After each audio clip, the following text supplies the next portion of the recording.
लोग कहते थे, जब हम लोगों ने महाकुंभ के आयोजन को आगे बढ़ाया और उस समय मैंने पहली बैठक नवंबर 2022 में ली, एक सामान्य बैठक ली अधिकारियों की। मैंने कहा भी एक कार्य योजना बनाओ महाकुंभ के आयोजन के लिए, हमें क्या तैयारी करनी है। मेरे पास 1 वर्ष का समय था।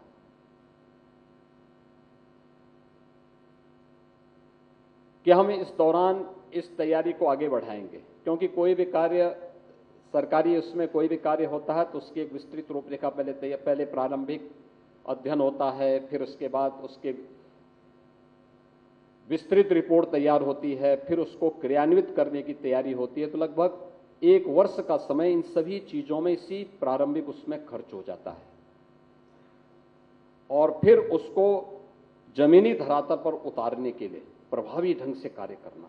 अच्छी टीम का चयन नहीं किया तो आप बिखर जाएंगे। आपकी स्थिति वैसी हो जाएगी जैसे दिल्ली में कॉमनवेल्थ गेम्स की हुई थी। कॉमनवेल्थ गेम्स संपन्न हो गया, तब तक स्टेडियम के निर्माण के कार्य चल रहे हैं, सड़कों के काम चल रहे हैं, और भी आधे अधूरे। और महाकुंभ के इस विस्तार का मैं अंदाजा पहले से लगा रहा था कि श्रद्धालु आएंगे, लेकिन मैं श्रद्धालु के अंतःकरण के भाव को भी जानता था कि धार्मिक श्रद्धालु अनुशासित होता है। अगर आप उसको छेड़ेंगे नहीं तो केवल अपने गंतव्य में जाकर के उसी शालीनता के साथ, उसी अनुशासित भाव के साथ वह वापस अपने गंतव्य की ओर प्रस्थान करेगा। और इसलिए उनके लिए उस प्रकार की सुविधाओं को तैयार करना, इन सभी पे हमने कार्य करना प्रारंभ किया। जब हमने कार्य प्रारंभ किया तो लोगों ने कहना शुरू किया कि साहब एक खजाने का पैसा बहाने की तैयारी हो रही है, अनावश्यक रूप से इस पे कौन जरूरत है खर्च करने की। यानी हम लोग आने वाले श्रद्धालुओं के लिए कुछ सुविधा देना चाहते हैं तो कुछ लोगों को उसमें बुराई नजर आ रही थी। उन लोगों ने उसकी क्रिटिसाइज करना शुरू किया। आलोचना भी तथ्यात्मक होना चाहिए, लेकिन नहीं, उनके दिमाग की खुरापात थी। उन्होंने खुरापात करना शुरू किया। हमने उसकी परवाह किए बगैर अपने कार्य को आगे बढ़ाया। मैं मानता था कि हमारी सरकार को 7,000 करोड़ खर्च करने होंगे। सिटी का एक डेवलपमेंट प्लान तैयार करके उसको एक समय सीमा के अंदर हमें ठीक करना होगा और फिर एक अस्थायी सिटी के निर्माण के लिए जो भी कार्य होने हैं समयबद्ध तरीके से इसे आगे बढ़ाना होगा। महाकुंभ के नाते प्रयागराज के अंदर उसकी पूरी कायाकल्प होनी है। रेलवे स्टेशन को ठीक करने होंगे, बस स्टेशन को ठीक करना होगा, एयरपोर्ट को ठीक करना होगा।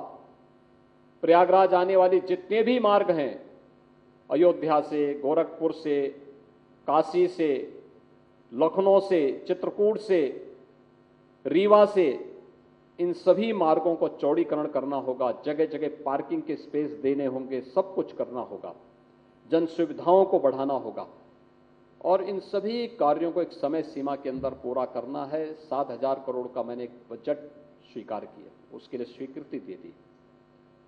कार्य प्रारंभ भी हुआ। लोगों ने क्रिटिसाइज करना शुरू किया। टीम को मैंने पहले दिन कहा, मैंने कहा रिपोर्ट केवल मुझे करोगे और रिपोर्ट करते हुए तय करना कि एक समय सीमा के अंदर हर हाल में कार्य होने हैं।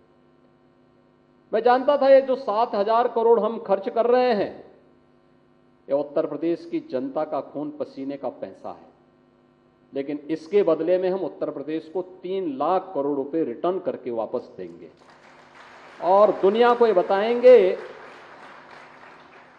कि आस्था आर्थिकी का कारण बन सकती है।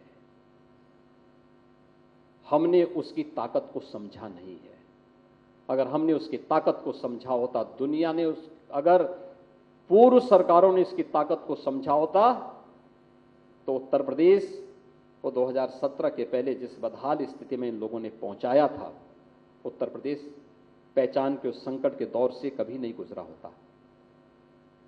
और हम लोग अपने लक्ष्य में सफल रहे। महाकुंभ भव्य और दिव्य हुआ।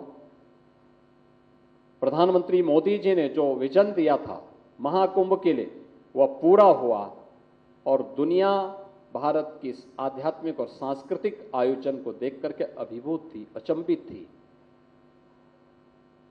पूरी दुनिया की आंखें खुली रह गई। एक अस्थायी सिटी में एक स्थल पर 45 दिनों के अंदर 66 करोड़ से अधिक श्रद्धालु, उन लोगों के लिए अकल्पनीय थी जो वहां नहीं आए, लेकिन जो वहां आए थे उनको अभिभूत करने वाली थी।